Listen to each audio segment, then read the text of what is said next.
a book I was reading had a chapter on self-control, and it really focused on being in control of your mind, of what you think about and what you allow your thoughts to run free about. And I think this is so important as a mom, a Christian mom, wanting to honor the Lord with our thought life, not just our words and our decisions, but what we think about.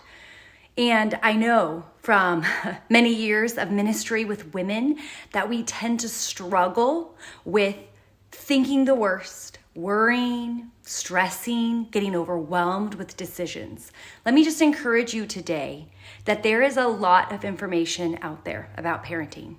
You could read articles, you can listen to this video blog, you can look up something on Google, you can find books, you can follow someone on Instagram who has the perfect way to, diaper your children or put them to bed or to teach them not to whine, whatever it is.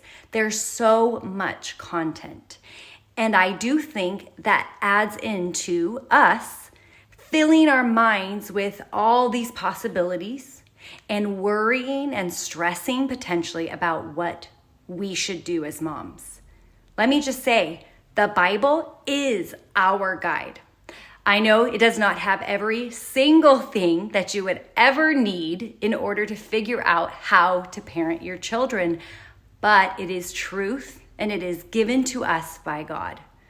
If you are struggling with self-control over your thoughts, worrying, frantic, questioning, going back and forth on decisions, homeschool or public school. What should I do about this kid and their issue? This daughter is not potty training right. She's not sleeping through the night. All of these things. I know that the Bible doesn't have every particular thing that you're going through, but it is full of biblical principles. We need to go to that source. We need to read it and think about it. And additionally, we need to pray. We need to ask God for wisdom.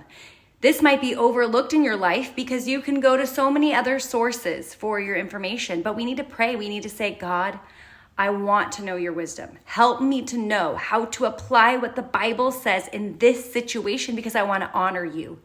We need to ask the Lord, as it says in James, for wisdom from him because he wants to give it to us. Another thing we can do with all the information we're taking in is not neglect our spouse. The person God gave us to go through this life, they're not perfect, but they have a different set of strengths and weaknesses, a different perspective. We can't just research everything and say, this is the plan, this is what we're going to do, but we need to be united with them. And of course, if you just jump back 100 to 1,000 years ago when there was not the internet, not Instagram, not social media, they would just do what? Well, they would go to church, they would read their Bibles, they would pray, and they would go to their community. Do you have a good church? Are you rooted in a good Christian church with women who are also trying to serve God, to honor him? That is one of the best places to get your mom advice, to think through issues. As the proverb says, those who walk with the wise, they become wise. But a companion of fools will suffer harm.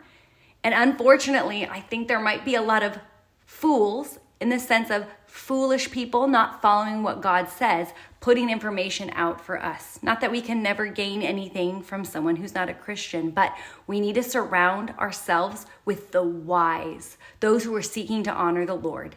As we struggle to make decisions, as we take in a bunch of information, as our mind researches the symptoms on Google, and then all of a sudden we're, down the worst possible track, we need to capture our thoughts, set our minds on things above. But as a parent, let's stay focused on going to God's truth, to look for his wisdom, to ask him for it, and to work with our spouse and other godly women to see what we should do in our decision making in our homes, that we might honor God and make our best decisions for our children and for their upbringing.